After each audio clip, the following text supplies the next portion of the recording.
is Expand Your Horizon Preview Edition for the games starting on December 11th, 2025 and spanning to December 21st, 2025.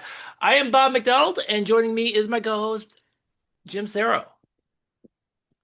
Hey Bob, we've already gone through 1 week of Horizon League play. We've got a few more games before things really fire up in earnest here. So I guess this would be more of like an appetizer edition of the Expand Your Horizon with a limited number of games in the next week and a half. That's right. We have 5 games in the next week and a half, so this will be an abbreviated version of this episode. But as always, Expand Your Horizon Preview Edition is sponsored by the Horizon League, who reminds you to make your plans to be in Indy March 8th through the 10th for the 2026 Barbasol Horizon League Basketball Championships.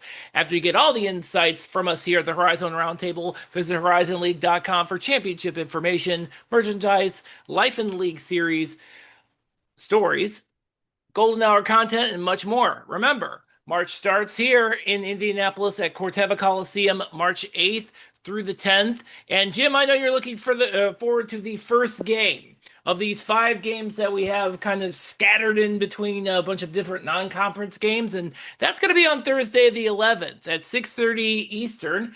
Because Green Bay is heading down to Indianapolis to play IU Indy, and IUND had a little bit of a rough go last game. They only scored 55 points, and let's be honest, we're usually used to them scoring that many in the first half.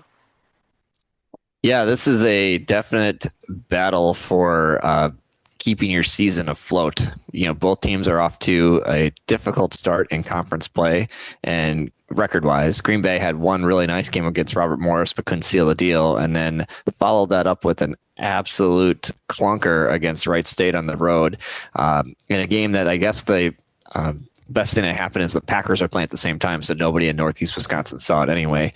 But yeah, these teams are looking to get themselves a win in Horizon League play. And when you think about it, it's such an interesting battle because you have IU Indy in the system, number 1 in KenPom tempo, and you have Green Bay at a much more methodical pace. They're number 315 in tempo. So you're going to be facing 2 teams that, try to do things a little bit differently. Yeah, and one of the things that is going to come up in this game is rebounding. It's pretty clear that Green Bay's rebounding is much improved from last year. Still a little bit of work to do. But the other thing too is the turnovers. And funny enough, the IU Indy defense is kind of centered towards the steal. Not always successful, as evidenced by the first 2 conference games. And but they're going up against a Green Bay team that was pretty susceptible to that in the last game against Wright State. I mean, that Wright State game was really hard to watch as a Phoenix fan. Like, there was stuff that, I'm sorry to rehash this over and over again on this one. no, that's okay. Like, there was stuff, I think it was Vukasan Todorovic was bringing the ball up the court and, like, just picked the ball up, didn't know what to do, and turned it over. I was like, what was going on? Like, it was almost embarrassing what was going on. It was a complete letdown. I would expect them to be a lot more focused and ready to go against IU Indy. What will be another sidelight for this particular game? Both teams relatively equal rebounding. To your about turnovers being a big part of what IU Indy's trying to do. IU Indy shoots a lot of threes, but both these teams don't shoot the 3 very well. I mean, they're in the bottom third of the league in 3-point field goal percentage, but IU Indy takes a lot more of them. So I guess from a Green Bay perspective, you're going to have a team, putting up a lot of shots. 3s lead to log rebounds. It's really going to be imperative for the Phoenix to get on the glass and rebound. Green Bay starters in the Wright State game played 128 combined minutes and only had 14 rebounds. They're big guys that, like Marcus Hall, I think had 2 rebounds. Caden Wilkinson, 1 rebound. Like the big guys, Teachich and Todorovic and Bethea maybe combined for a rebound. Like somebody's got to get on the glass. Yes. You're going to have plenty of opportunity against IUND. So it's just a matter of, are you going to do it or not? All right, so we're going to move to the next conference game. It's going to be on a Sunday, December 14th. It's going to be a 5 p.m. Eastern game. Detroit Mercy, who's riding high off the first 2 wins in the conference, much needed wins. They're heading to Fort Wayne to play Purdue Fort Wayne. So this is going to be one of those tests for Detroit Mercy to see if these 2 games that they won are the foundation for something bigger, or it's going to be a case of Purdue Fort Wayne uh, kind of taking the momentum that they have built up after the win against Northern Kentucky. And I guess the other problem is for Detroit Mercy is somebody needs to guard Corey Hadnot. Yeah, whoever that is, I do not envy their responsibility on Sunday the 14th, as Hadnot is really, really rolling at a high level right now, coming off of two very impressive games to open Horizon League play. Yeah. Interesting in this game, you have Fort Wayne is, you know, shoots a lot of threes. So we've talked about how if they're hitting threes, you're in for a rough day. Detroit Mercy does not make a lot of threes. They're number 11 in the Horizon League in 3-point field goal percentage. Mhm. So that's kind of an interesting juxtaposition. And then also what Detroit Mercy does well is rebound. I think they're number 2 in rebounding, and Fort Wayne is number 11 in rebounding. So it's kind of like you've got a lot of threes that are going to go up. You've got a team that's going to be good at rebounding. So I I don't want to oversimplify, but for Fort Wayne, if they're hot, they're good, and if they're not Yeah. hot, we've seen them be very unimpressive. So this would be a great opportunity for Detroit Mercy, for the Titans to say, hey, yeah, we got 2 wins against the bottom of the league, but this is a mid-tier, maybe higher team. Let's see what we Yeah. can do here. So, and then for Absolutely. Fort Wayne, a great opportunity to say, hey, we're what are they 1-1 in league play, They are. but this is a protect your home court and stay at the top of the league kind of game. So this is going to be a really great battle on the 14th. Absolutely. Um, Now we're going to move on to the next games. We actually have two of them on December 17th on the Wednesday, and they're both at 7 p.m. Eastern. Let's start with the first one, probably the matchup of the evening between Youngstown State and Robert Morris, two teams that were pretty high on at the top of the preseason standings. And if not for a Seth Hubbard tip-in, this would be a battle of undefeateds in the conference. So you can expect a very good matchup between these two teams. It's gonna be in Moon Township this time, so I think Robert Morris might have a slight advantage here. Yeah, I wish I had a cringe sound effect for both games being at the same time, but with them being on the Eastern time zone, I guess I understand. But for this game, I mean, just a major game early in the conference play. It's too bad we're not yet into the ESPN portion of the season, because that would be awesome to have a game like this Oh featured yeah. on ESPN on the Friday night series that they have. It's interesting though about these teams is that they're two of the better teams about points allowed. I think they're number 3 and 2, Hmm. respectively, for fewest points allowed. And these are two of the better rebounding teams in the league. So this isn't necessarily like so many of the teams, like when you talk about Fort Wayne and Oakland and Cleveland State and IU Indy, it's all about the offense. Here, it's about some defense and rebounding. This is a little bit more traditional basketball. And you just have, excellent big man play in this game. I mean, think about both Oh teams that yeah. have loaded front courts. So I will definitely be tuning in on the 17th. Actually, I won't be. I'm going to be at the Green Bay versus Santa Barbara game. I will be rewatching this game on. I will be rewatching this game on when Yeah. as soon as I get home from that one. But I'm very excited. I think this is a showcase game for the league, and Yes. to have it early on, it's really going to set the tone for where this league is going to go. All right.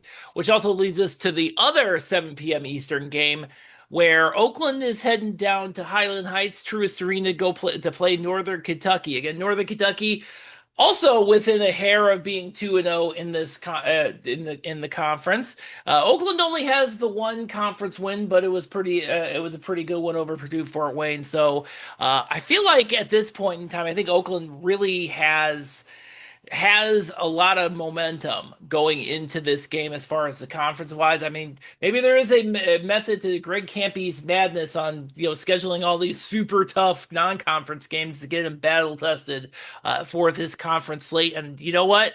The other thing with this is that Oakland is riding high, and Oakland is riding high with Brody Robinson, who was named Horizon League Player of the Week for the second week in a row, and for good reason. He was scoring and he was assisting, and he was absolutely amazing in these against Purdue Fort Wayne, and then in a non-conference game against Toledo. So that's good. Whoever's going to have it be assigned to whoever at Northern Kentucky is going to be assigned to guard Brody Robinson is going to have their work cut out for them. Hopefully it's Goretzka because I love when you get like two alpha players going head to Oh head. yeah, Like that would be again, I can't speak to the strategy that NKU will, utilize and how they want to play. But just when you think about as a basketball fan and enjoying great basketball, when you can get two alpha players going head to head against each other, that's what's fun. oh yeah, Interesting in this game, we talked about the three-headed monster for OU down low, but and maybe it's partially because they've played a ridiculously difficult schedule, but they're actually not one of the better rebounding teams in the league. So that's going to be kind of interesting to see how they do against Northern Kentucky, who has LJ Wells and Cale Robinson. So there's at least enough size in the front court, I feel like, to match up against two of the three players for Oakland. yes. And then also interesting with Northern Kentucky, if I have my stats right, they are 10th in the league at defending the 3-point line. And Oakland hasn't exactly been lighting it up from deep. But traditionally, Oakland offense, finds a way to exploit weakness. That's what Coach Campy is, known for and what he's good at. And it seems like this Yep. NKU team's not good at defending the 3-point line yet. So it'll be interesting to see if Oakland is able to, you know, get their deep game going a little bit. But yeah, it's almost a shame that both these games are at the same time on the same night because these are two of the better matchups you could ask for right now in the Absolutely. Horizon League. Yeah, absolutely. So that leads us to the last game. Like I said, this is an abbreviated version, this abbreviated episode where we are on Sunday, December 21st. It's a 5 p.m. start. Yeah, 5 p.m. on Sundays. We're doing a lot of that this season, apparently. Where Milwaukee is heading down to Cleveland to the Wolstein Center to play Cleveland State. And honestly, this is a tale of two different teams because you got Milwaukee, who is been has been very good and definitely dodged a bullet with Robert Morris, and Cleveland State has been struggling. uh I mean they were without Dayanessa and Josiah Harris in the loss to Northern Kentucky, and then in the loss to Detroit Mercy, they just couldn't get things going even with Nessa and Harris in the lineup for them. So now they'll have a little bit of time, and theoretically things will be better, but I don't know because Milwaukee's got quite a lineup there. Well, just from a standpoint of entertaining, I would expect, this will be one that plays in the CSU's hands. At least they want to play fast. Milwaukee wants to play fast. It doesn't mean they'll be effective, but at least you're going to see, a game that should be going up and down. Both teams are top 75 in KenPom for tempo. Neither Mhm. team's very good defensively. I mean, Milwaukee's coming in at 276 and Cleveland State's at 354, Bob. But Yeah, what it's down there. one thing No, I that think it could was help Cleveland. 644, but I couldn't remember. Yeah, I wrote 354, but either way, if you're three anything, that's not the world you want to be in.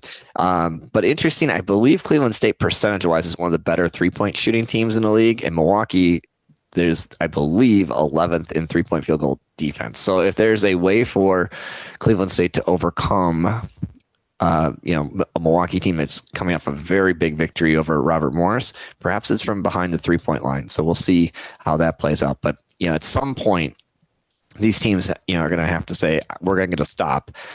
And if I were, today, as we record this, I Mhm. would probably think Milwaukee is better equipped to get that stop than Cleveland State, who hasn't been able to demonstrate much of a defensive presence at all this season.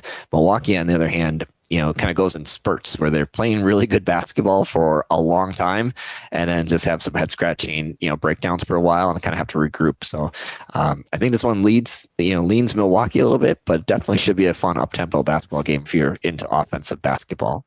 Absolutely. All right. Well, those are the games for this for the week and a half, because then like you said, we do end up getting back into full conference play on December 29th, which is a Monday, which will actually lead us to a programming note because normally we do post these episodes of Expand Your Horizon Preview Edition on Mondays, but since we got Monday games coming up, I think we'll be posting that sometime during the weekend. before the 29th. So stay tuned. We'll give you information on that on our social media sites. Until then, horizonroundtable.com is where you can find all of the episodes, not just for this podcast, but our regular podcast, as well as our articles. And of course, you can pull this podcast up wherever podcasts are available. So tune in next time. Until then, thank you all for listening.